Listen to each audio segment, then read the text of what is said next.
Bayangkan seorang anak yang tega menghapus nama ayah kandungnya sendiri dari dokumen resmi negara. Bukan karena ayahnya jahat, bukan karena ayahnya meninggalkan keluarga, tapi karena ayahnya dianggap tidak pantas mendampingi jabatan tinggi yang ia incar. Demi kekuasaan, ia menyangkal darahnya sendiri. Demi karir, ia memutus ikatan bakti. Dan saat ia merasa paling aman di puncak jabatan, Allah menunjukkan bahwa durhaka kepada orang tua adalah dosa yang azabnya tidak pernah salah alamat. Assalamualaikum warahmatullahi wabarakatuh. Terima kasih Anda telah kembali ke channel ini, channel yang menghadirkan kisah-kisah kehidupan nyata yang syarat makna tentang keluarga, pengorbanan orang tua, dan konsekuensi dari setiap pilihan hidup. Di sini, kami tidak hanya bercerita untuk menghibur, tetapi untuk mengingatkan bahwa ada batas yang tidak boleh dilanggar oleh siapapun, terutama terhadap orang tua yang telah mengorbankan segalanya tanpa pernah meminta balasan. Kisah yang akan Anda dengarkan hari ini bukan cerita biasa. Ini adalah potret tentang ambisi yang melampaui nurani, tentang seorang anak yang rela mengorbankan harga diri ayahnya demi jabatan dan pengakuan dunia. Sebuah keputusan yang tampak kecil di atas kertas, namun berakibat besar di hadapan Allah. Sebelum cerita ini dimulai, kami mengajak Anda untuk menekan tombol like, subscribe channel ini, dan aktifkan lonceng notifikasi. Dukungan Anda sangat berarti agar channel ini terus konsisten menghadirkan kisah-kisah penuh pelajaran yang semoga bisa menjadi pengingat bagi kita semua. Sekarang, siapkan hati dan pikiran Anda. Mari kita masuk ke dalam kisah yang akan mengguncang nurani. Pak Rahmat dikenal di kampungnya sebagai tukang becak tua yang hampir tak pernah mengeluh. Setiap pagi, sebelum matahari benar-benar naik, ia sudah menarik becaknya keluar dari gang sempit, mengelap jok yang mulai robek, lalu menunggu penumpang dengan sabar. Bajunya sederhana, celananya sering ditambal, dan wajahnya dipenuhi garis-garis kelelahan. Namun, satu hal yang selalu tampak jelas dari dirinya adalah keteguhan hati seorang ayah. Sejak Arman lahir, Pak Rahmat telah berjanji pada dirinya sendiri untuk tidak membiarkan kemiskinan memutus masa depan anaknya. Ia tahu hidupnya keras, tetapi ia tidak ingin Arman tumbuh dengan rasa rendah diri. Setiap rupiah yang ia dapatkan dari menarik becak, ia sisihkan sedikit demi sedikit. Kadang ia pulang tanpa makan, hanya minum air putih, asal uang sekolah Arman tidak kurang. Pak Rahmat tidak pandai bicara. Ia juga tidak mengerti politik, jabatan, atau dunia orang-orang besar. Namun, ia paham satu hal, tanggung jawab.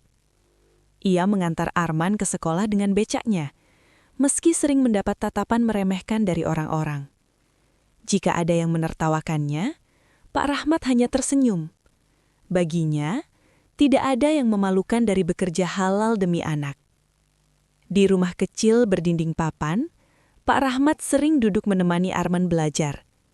Dengan mata yang sudah rabun, ia berpura-pura mengerti buku pelajaran anaknya.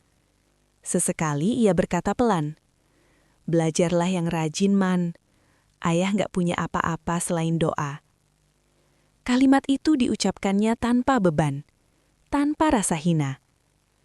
Pak Rahmat selalu menanamkan satu pesan sederhana. Ia tidak pernah memaksa Arman menjadi kaya atau berkuasa.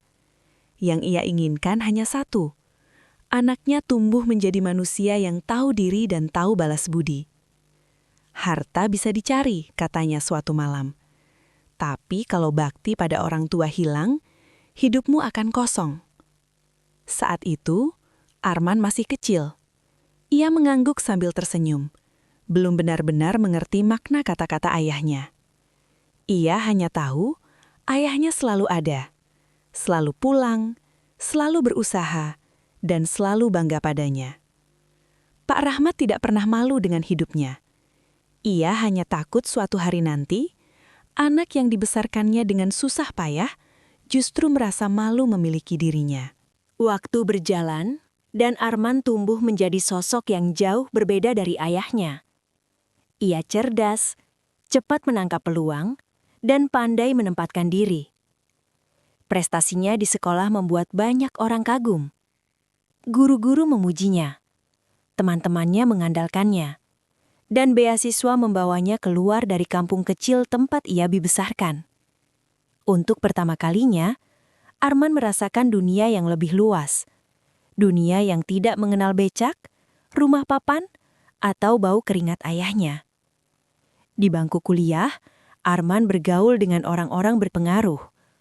Ia aktif di organisasi, terbiasa berbicara di depan banyak orang, dan mulai menikmati tepuk tangan.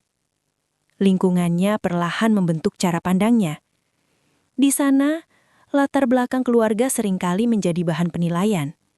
Nama, gelar, dan asal-usul menentukan seberapa jauh seseorang dihormati. Arman mulai belajar satu hal pahit. Dunia tidak selalu adil pada orang sederhana. Pada awalnya, Arman masih sering menelpon ayahnya. Ia bercerita tentang kuliah, tentang mimpi besarnya. Pak Rahmat selalu mendengarkan dengan bangga, meski tak sepenuhnya paham. Namun lama-kelamaan, telepon itu makin jarang. Bukan karena Arman tidak punya waktu, melainkan karena ia mulai canggung. Ia takut suara ayahnya yang polos terdengar oleh teman-temannya. Ia takut ditanya tentang pekerjaan ayahnya. Saat libur kuliah, Arman datang dengan pakaian rapi dan cara bicara yang berubah. Ia tidak lagi duduk lama di samping ayahnya. Ia lebih sering menatap ponsel, membalas pesan, atau keluar bertemu teman lama. Ketika Pak Rahmat dengan bangga menceritakan pekerjaannya hari itu, Arman hanya mengangguk singkat. Tidak lagi ada antusiasme seperti dulu. Pak Rahmat merasakan perubahan itu. Ia melihat sorot mata anaknya yang kini sering menghindar. Namun ia memilih diam. Ia tidak ingin menjadi beban. Dalam doanya, ia hanya memohon agar kesuksesan tidak menjauhkan hati Arman dari nilai-nilai yang dulu ia tanamkan. Tanpa Arman sadari, jarak di antara mereka bukan lagi soal tempat, melainkan soal hati. Ambisi yang ia banggakan pelan-pelan mengikis rasa hormatnya. Ia mulai melihat ayahnya bukan sebagai sumber kekuatan, tetapi sebagai bagian dari masa lalu yang ingin ia tinggalkan. Dan disitulah benih durhaka mulai tumbuh, diam-diam, tanpa disadari, namun makin menguat setiap hari. Kesempatan yang selama ini diimpikan Arman akhirnya datang. Setelah lulus dan meniti karir dengan cepat, namanya mulai diperhitungkan. Ia didekati banyak pihak, diajak masuk ke lingkaran kekuasaan, dan dipersiapkan untuk menduduki jabatan strategis. Semua kerasa seperti puncak dari kerja kerasnya selama ini. Namun di balik euforia itu, ada satu hal yang dianggap mengganjal, latar belakang keluarganya. Dalam sebuah pertemuan tertutup, seorang senior berbicara dengan nada datar namun menusuk. Ia menatap Arman sambil berkata, "Rekam jejakmu bagus, tapi urusan jabatan itu bukan hanya soal kemampuan. Ada citra yang harus dijaga." Arman terdiam. Ia tahu arah pembicaraan itu. Nama ayahnya, pekerjaan ayahnya, masa lalunya, semuanya dianggap beresiko. Beberapa hari kemudian, saran itu disampaikan lebih terang-terangan. Kalau mau aman, data keluarga perlu dirapikan. Nama ayah bisa disesuaikan. Banyak yang melakukan itu. Kalimat itu diucapkan seolah hal biasa, seolah mengubah identitas orang tua hanyalah urusan administratif. Arman gelisah, namun ambisinya lebih besar daripada nuraninya. Malam itu, Arman pulang ke apartemennya dengan pikiran penuh. Ia teringat wajah ayahnya yang rentah, tangan kasarnya, dan becak tua yang menjadi saksi perjuangan hidup mereka. Namun, bayangan itu segera ia singkirkan. Ia meyakinkan dirinya bahwa ini hanya formalitas, bukan pengkhianatan. Ini demi masa depan, bisiknya, menenangkan hati yang sebenarnya berontak. Hari penandatanganan dokumen itu pun tiba. Di ruangan ber-AC, dengan map rapi di atas meja, Arman menuliskan nama baru sebagai ayahnya. Tangannya sempat gemetar, namun ia tetap menandatangani. Satu goresan pena yang menghapus pengorbanan bertahun-tahun. Tidak ada doa, tidak ada izin, tidak ada rasa bersalah yang benar-benar dihadapi. Kabar itu akhirnya sampai ke telinga Pak Rahmat. Ia tidak mendengar langsung dari Arman, melainkan dari orang lain. Malam itu, Pak Rahmat duduk sendirian di musola kecil dekat rumahnya. Ia menatap sajadah lama, lalu menunduk lama sekali. Tidak ada amarah, yang ada hanya luka yang dalam dan sunyi. Dengan suara pelan, ia berdoa, "Ya Allah, jika anakku memilih dunia hingga melupakan aku, jangan Engkau biarkan dia melupakan Engkau." Doa itu mengalir dari hati seorang ayah yang tersakiti namun masih mencintai. Tanpa Arman sadari, sejak hari itu, jalan hidupnya mulai berbelok.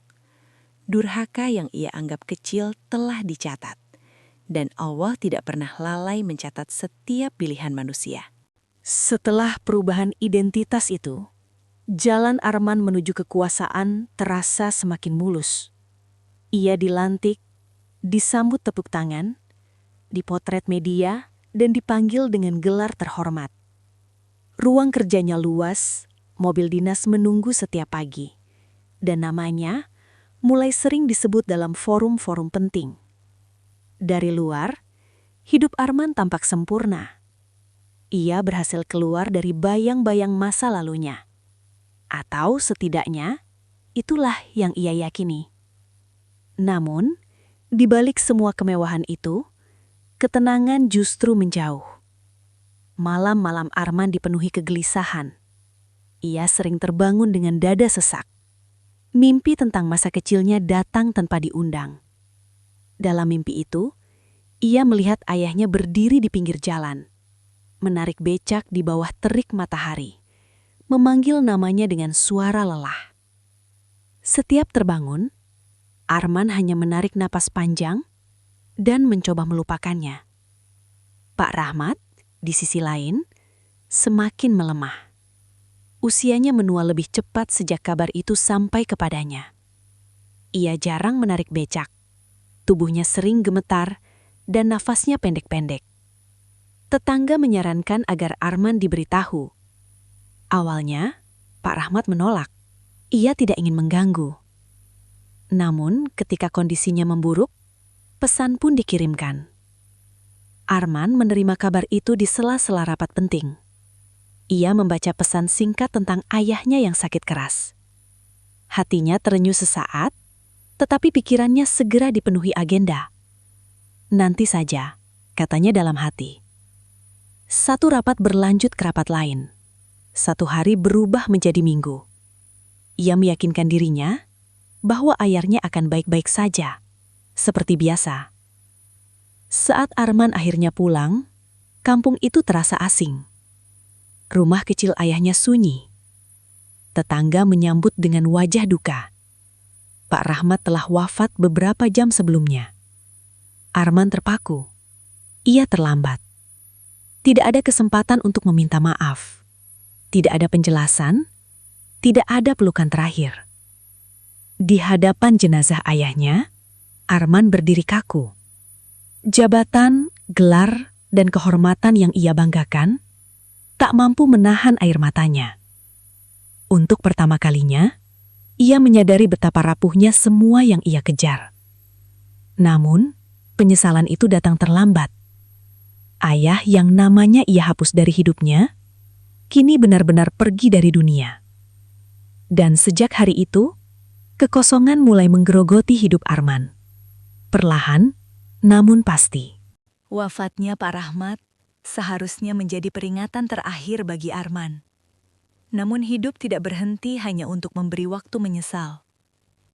Beberapa minggu setelah pemakaman, Arman kembali ke rutinitasnya. Ia memaksakan diri terlihat tegar, seolah duka itu hanyalah gangguan kecil dalam kariernya. Namun, takdir mulai bergerak dengan cara yang tidak bisa ia kendalikan. Satu persatu, masalah muncul. Berawal dari isu kecil yang beredar di internal kantor. Dokumen lama, data kependudukan dan perubahan identitas yang dulu ia anggap aman mulai dipertanyakan. Media mencium kejanggalan. Nama Arman yang sebelumnya dielu-elukan kini menjadi sorotan. Setiap berita membuka lapisan kebohongan yang ia bangun dengan rapi. Tekanan datang dari segala arah. Pemeriksaan dilakukan. Rapat darurat digelar. Orang-orang yang dulu tersenyum padanya kini menjaga jarak. Tidak ada lagi pujian, hanya kecurigaan. Arman mencoba bertahan, namun bukti demi bukti berbicara. Perubahan data keluarga yang ia tanda tangani sendiri menjadi bumerang. Ia tak bisa menyangkalnya. Akhirnya, keputusan itu jatuh. Arman dicopot dari jabatannya. Gelar kehormatan ditarik. Kepercayaan publik hancur dalam hitungan hari. Ia keluar dari gedung yang dulu megah dengan langkah gontai. Disaksikan kamera dan bisik-bisik orang yang pernah memujanya. Dunia yang ia kejar dengan mengorbankan ayahnya, kini menolaknya tanpa belas kasihan. Di rumah yang kini terasa kosong, Arman duduk sendirian. Tidak ada lagi telepon yang berdering. Tidak ada pesan dukungan. Ia mencoba menghubungi orang-orang terdekat. Namun satu persatu menghilang. Untuk pertama kalinya, ia benar-benar sendirian. Tidak ada ayah yang bisa ia datangi. Tidak ada tempat untuk pulang dan mengadu. Pada malam yang sunyi, Arman tersungkur di lantai. Tangisnya pecah. Ia menyadari bahwa yang ia hancurkan bukan hanya hubungan dengan ayahnya, tetapi juga hidupnya sendiri. Ia menukar bakti dengan jabatan, dan kini kehilangan keduanya. Dalam kesunyian itu, satu kebenaran menghantam hatinya. Durhaka tidak pernah membawa kemenangan. Apa yang ia anggap sebagai kesuksesan, ternyata hanyalah jalan menuju kehancuran yang telah lama menantinya. Sahabat semua, kisah yang baru saja kita dengarkan bukan sekadar cerita tentang kehilangan jabatan atau runtuhnya sebuah karir. Ini adalah peringatan keras bahwa durhaka kepada orang tua adalah dosa yang akibatnya tidak pernah ringan. Dunia mungkin bisa ditipu dengan citra, gelar, dan dokumen. Tetapi Allah tidak pernah tertipu oleh apapun yang kita sembunyikan. Orang tua adalah pintu ridho Allah. Ketika pintu itu ditutup oleh kesombongan dan ambisi, maka hidup perlahan akan kehilangan arah dan ketenangan. Kita boleh mengejar kesuksesan setinggi apapun, tetapi jangan pernah menjadikannya alasan untuk menghapus jasa, nama, dan kehormatan orang tua kita sendiri. Semoga kisah ini menjadi cermin bagi kita semua agar tidak mengulang kesalahan yang sama. Selagi orang tua masih ada, muliakan mereka. Selagi doa mereka masih mengalir, jangan putuskan bakti kita. Terima kasih sudah menonton hingga akhir. Jangan lupa like, subscribe, dan bagikan video ini agar semakin banyak yang tersadarkan.